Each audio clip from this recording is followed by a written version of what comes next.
네, 이제 하나님이 우리에게 주시는 말씀입니다. 민수기 35장 6절부터 15절까지입니다.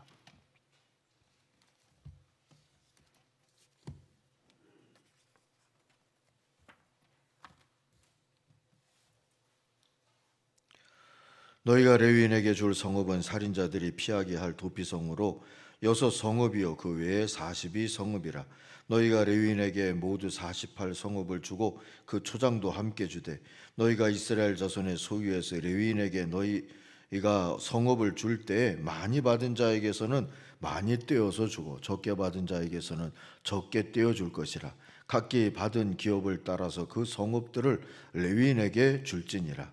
여호와께서 또 모세에게 말씀하여 이르시되 이스라엘 자손에게 말하여 그들에게 이르라. 너희가 요단강을 건너 가나안 땅에 들어가거든 너희를 위하여 성읍을 도피성으로 정하여 부지 중에 살인한 자가 그리로 피하게 하라. 이는 너희가 복수할 자에게서 도피하는 성을 삼아 살인자가 회중 앞에 서서 판결을 받기까지 죽지 않게 하기 위함이니라. 너희가 줄 성읍 중에 6을 도피성이 되게 하되 세 성읍은 요단 이쪽에 두고 세 성읍은 가나안 땅에 두어 도피성이 되게 하라. 이 6성읍은 이스라엘 자손과 타국인과 이스라엘 중에 거류하는 자의 도피성이 되리니 부지 중에 살인한 모든 자가 그리로 도피할 수 있으리라. 아멘. 출애굽을 한 이스라엘 공동체는 하나님의 통치를 받아 살면서 하나님의 통치가 이런 거다, 하나님의 나라는 이런 거다, 이렇게 가리켜야 하는 그런 이정표 구실을 해야 했습니다. 그렇게 살라고 부름받은 것이었고요. 그리고 이것은 오늘 교회를 부르신 하나님의 뜻도 마찬가지입니다. 우리는 세상을 살면서 하나님은 이런 분이고 하나님의 나라, 곧 하나님의 통치는 이렇게 이루어지는 거라고 가리켜야 하는 그런 이정표의 역할을 하면서 살아야 합니다. 주님의 표현대로 하자면 그것이 곧 세상의 소금이고 세상의 빛인 교회와 성도의 삶인 것이지. 어떻게 하면 하나님이 다스리는 하나님의 나라의 이정표가 될 수가 있을까요? 이걸 하나님이 가르쳐 주시기 위하여서 레위인들을 특별히 불러내시고 또 오늘 말씀을 보니까 특별히 보내기도 하세요. 오늘 가나안 땅, 약속의 땅에 들어간 다음에는 이렇게 말씀하시면서요, 광야 시대처럼 레위인들이 이 12지파 중에서 특별히 부름받아서 이 성막 주변에만 옹기종기 살면서 제삿날 하나님께 드려지는 고기와 곡식을 받아 먹으면서 사는, 거기서 머물지 말고 48개 성을 따로 구별해서 이스라엘 백성들은 내놓아야 될 것이고, 그리고 레위 지파는 거기 흩어져서 살면서 하나님의 다스림, 하나님의 뜻을 증언하면서 살라는 그런 귀한 말씀이 오늘 말씀 가운데 있는 겁니다. 레위 지파는 그래서 이스라엘 모든 지파 속에 들어가서 살면서 그들처럼 우선 살아야 했어요. 성읍 주변에 48개 성읍 주변에 목초지를 2,000자씩 미터로 환산하면 한 900m, 그러니까 지름으로 따지면 한 1800m, 1km 800m쯤 되는 그런 지역을 담당하면서, 목초지라는 것은 양도 키우고 농사도 짓고 하라는 뜻이겠어요. 그렇게 여느 이스라엘 자손들처럼 살라는 겁니다. 근데 그것들 중에 6개는 도피성으로 구별해라. 다르게 살라는 거예요. 함께 살지만 흩어져서 그들처럼 살기도 하지만 사는 의미와 뜻과 목적은 다른 데 두어라. 그런 의미일 수 있어요. 거룩한 하나님의 뜻을 이루면서 살라는 거죠. 이것이 도피성의 존재와 의미인 겁니다. 이걸 살펴보기 전에 먼저 우리가 짚고 갈 것이 있어요. 이스라엘 백성들이, 레위 사람들이 이것을 잘 지켰을까? 잘 못 지켰어요. 그것이 사사기 시대 때부터 나타나지 않습니까? 각 지파 속에 흩어져 살게 된 레위인들은 제구실을 잘 감당하지 못하기도 했어요.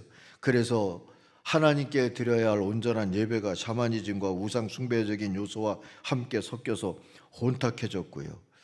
또 이것은 12부족 공동체의 연대와 연합을 약화시키고 그들을 해체하는 수준에까지 이르도록 만들었어요. 여러 이유가 있을 거예요. 전체 이스라엘이 레위 자손을 잘 품지 못했기 때문이기도 하죠. 48개 성을 내놔야 하는데 그걸 제대로 지키지 않은 것도 있어요. 모든 생명은 하나님의 거고 모든 땅도 하나님의 거다. 이 신앙 고백이 돼야 되는데 오늘 이 말씀 속에서는 그 두 가지 중요한 신앙 고백이 들어있어야 하는 거거든요. 근데 모든 땅이 하나님의 거다라기보다는 그걸 제 땅 나누듯이 하려다 보니까 쉽지 않은 면도 있었죠. 오늘은 이 땅 얘기는 안 하려고 그래요. 땅 부동산 잘못 건드렸다가 정권을 잃어버리기도 하고 하는 걸 보니까 이거 잘못 건드리면 설교를 망칠 수도 있을 것 같아서 이건 다른 날 얘기하려고 하고요. 어제 새벽기도 참조하시면 조금 도움이 될 거다 싶습니다.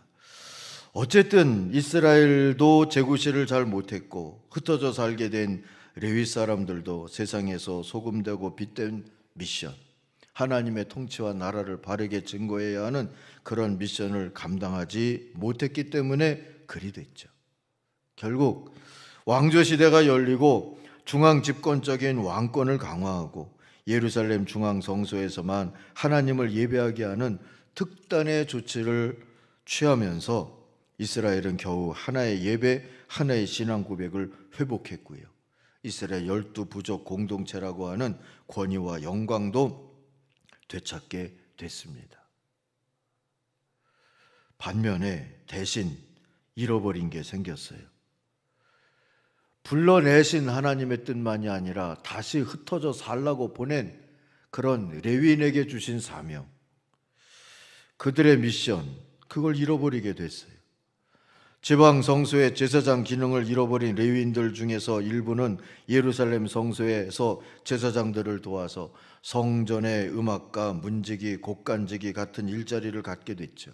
그러나 다른 많은 레위 사람들은 집도 절도 없는 가난한 이들의 대명사처럼 살아가게 됐어요.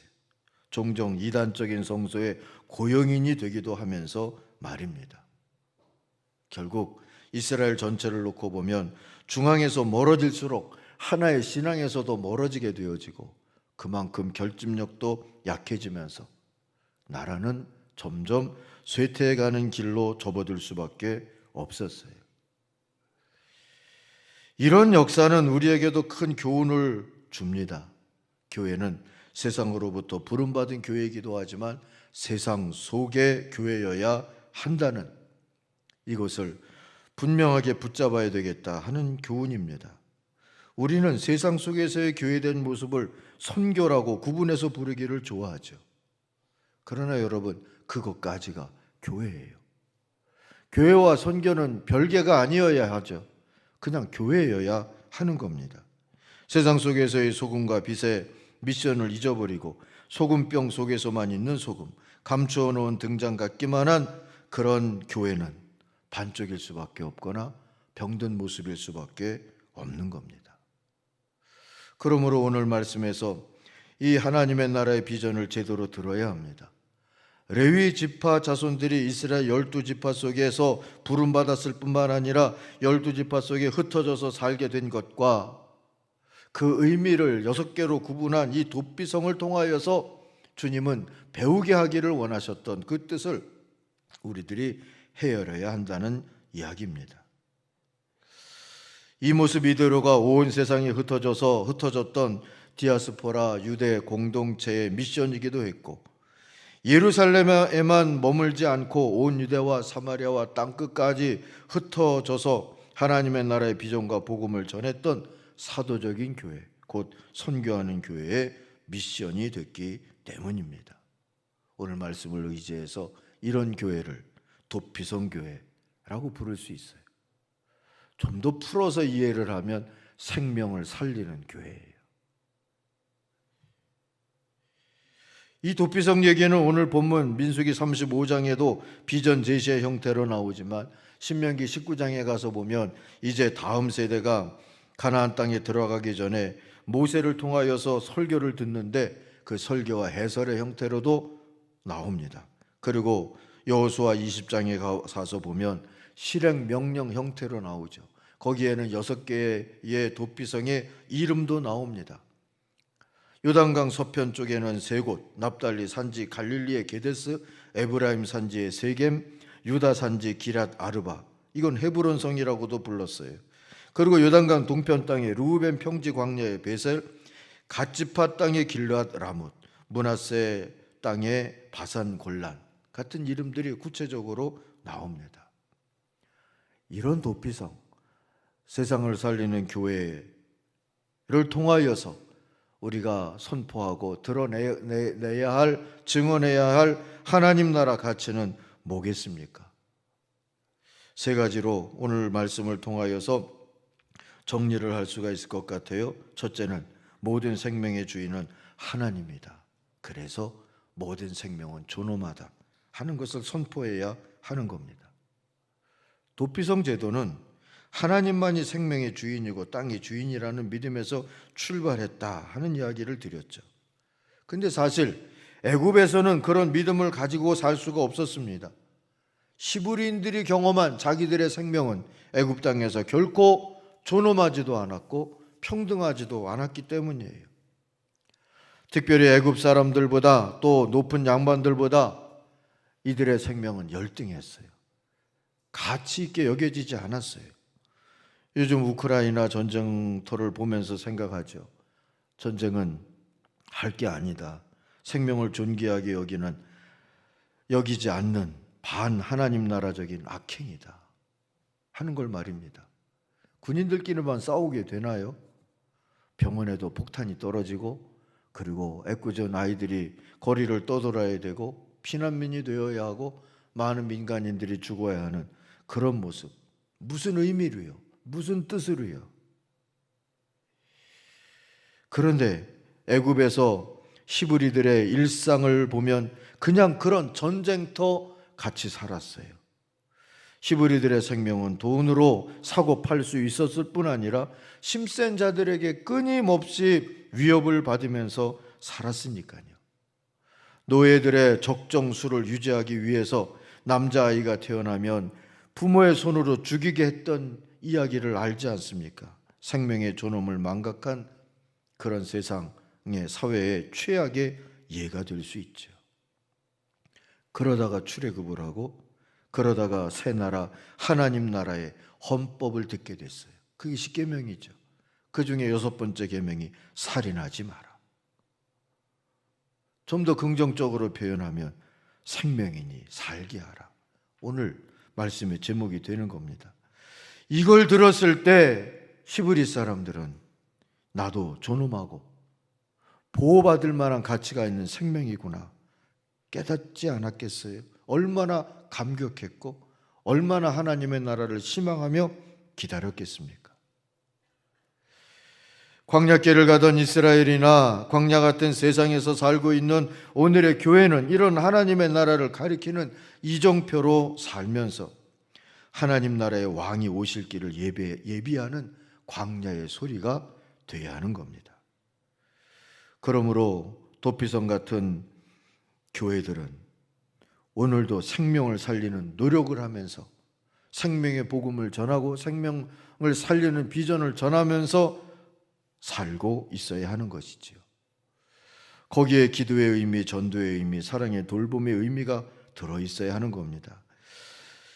이를 영과 육으로 구체화하는 직접적인 또는 간접적인 치유, 법적인 구제, 심리적인 지탱, 물질적인 후원 같은 노력까지 다 포함하면서 살아야 할 것이고요. 그런 노력을 앞으로도 기울이면서 살아가지 않겠습니까? 또한 생명과 인권을 경시하고 차별과 혐오를 조장하는 일들과 제도들을 분별해서 그것을 고쳐나가도록 기도하고 저항하고 응원하고 참여하고 그런 사람이다, 그런 세력이다 싶은 때 투표도 하고 그러면서 사는 것이지요. 더 나아가서 신체적, 경제적, 사회적 핸디캡 때문에 불평과 편견을 감수하고 살아야 하는 장애인, 홀몸 노인, 이주노동자, 노숙인, 구직자, 혼밥 어린이 등등을 위한 마을 그대로의 도피처, 피난처, 쉼터가 되어야 하고요. 저들의 이웃과 후원자가 되는 사역도 하고자 애써야 하는 것입니다. 그리고 재난을 당한 이들을 위한 위로와 구호에도 힘쓰고 가난한 선교지를 위한 디아코니아 사역에도 힘쓸 것이고요. 대한민국 선포 100년이 넘었고 정부 수립도 70년이 넘었지만 여전히 가난한 디아스포라로 살고 있는 동족들을 안아주는 일도 해야 하고 재난과 전쟁, 국가폭력의 피해자들을 신원하는 일도 해야 되겠죠. 분단 70여 년의 아픔을 안고 있는 이들을 위해서 기도하고 돕는 일도 해야 합니다. 이건 모두가 도피성 같은 교회가 관심을 갖고 감당해야 할 그런 미션들인 겁니다.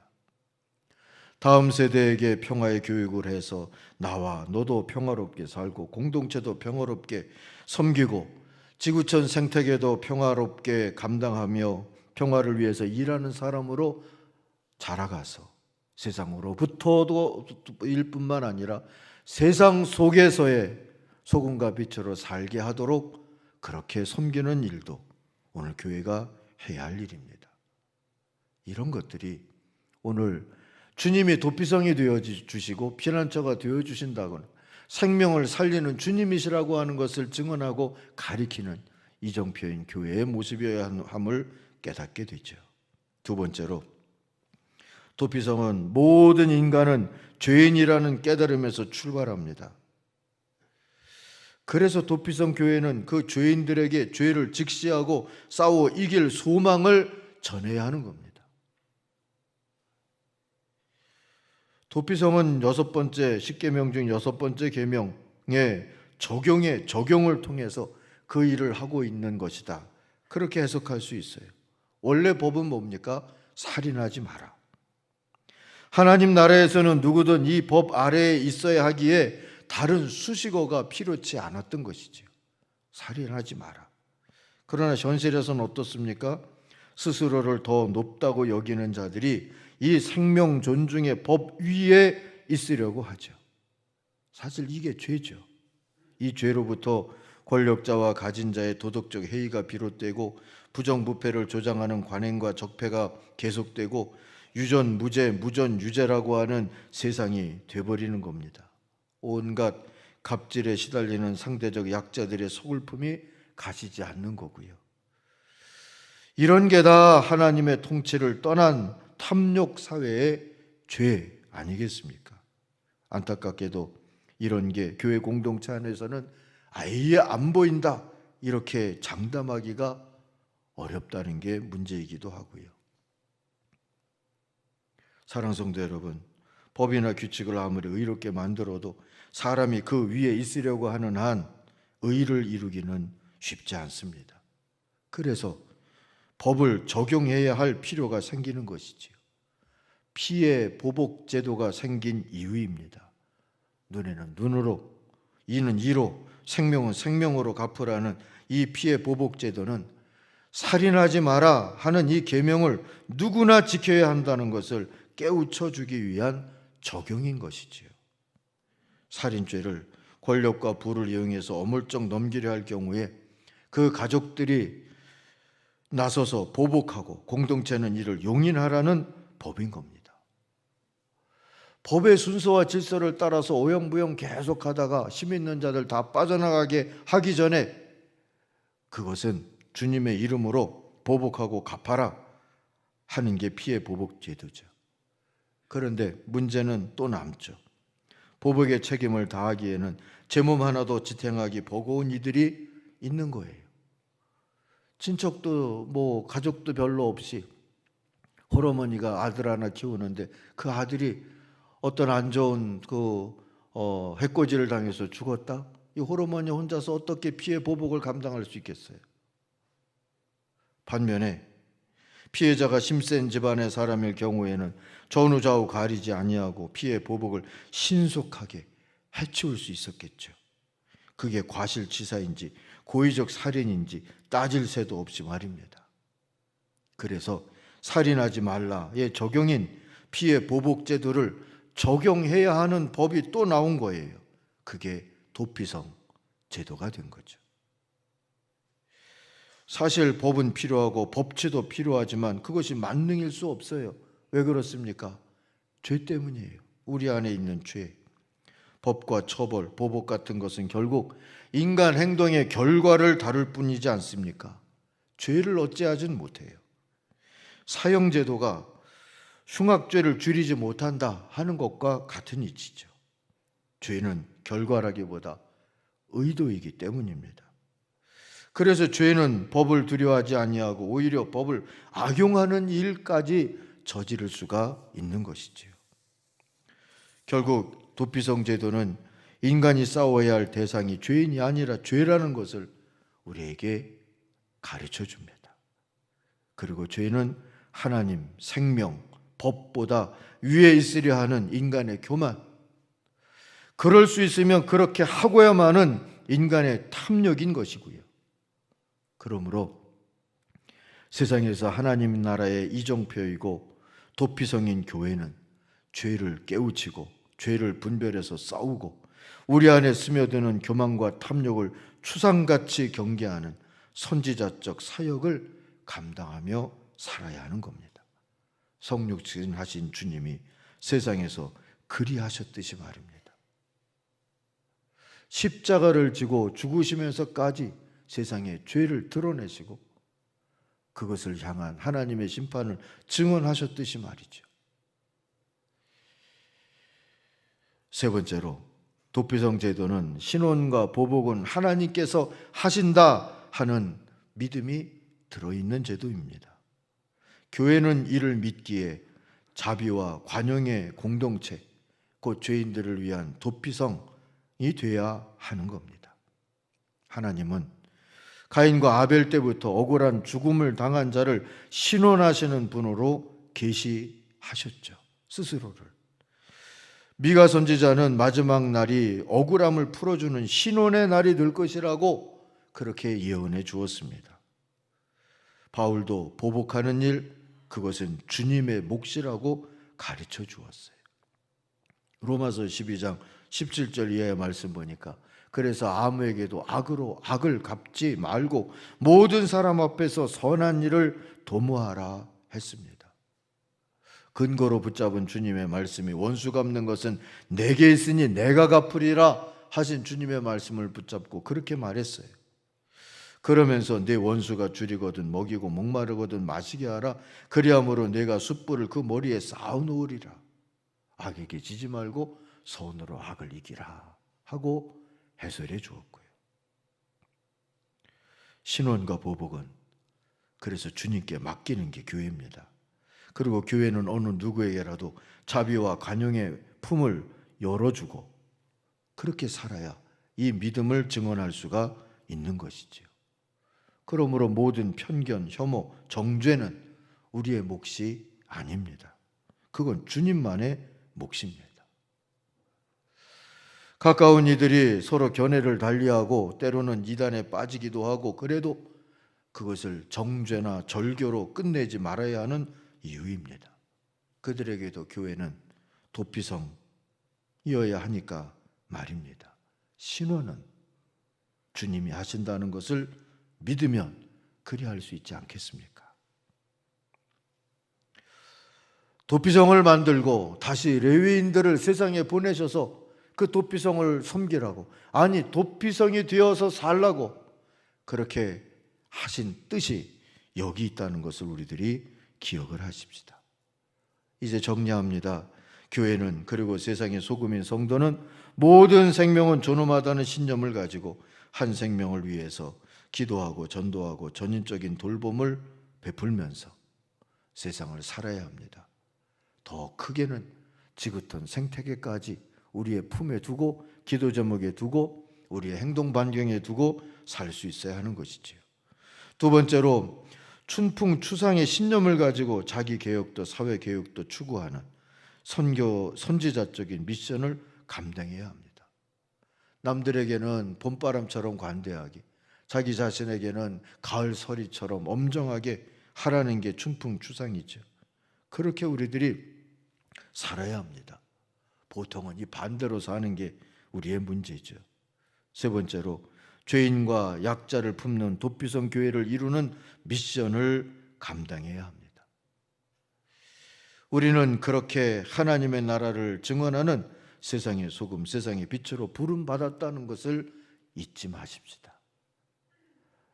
이스라엘 열두 부족으로부터 부름도 받았지만 그들 속에 들어가라고 보냄도 받은 레위인들처럼 그들이 도피성으로 살아가야 할 그 미션처럼 오늘도 우리들이 그렇게 살라고 부름받고 보냄받은 주님의 교회라는 것을 기억하고 아멘으로 살 수 있는 우리 모두가 되기를 주의 이름으로 축원합니다.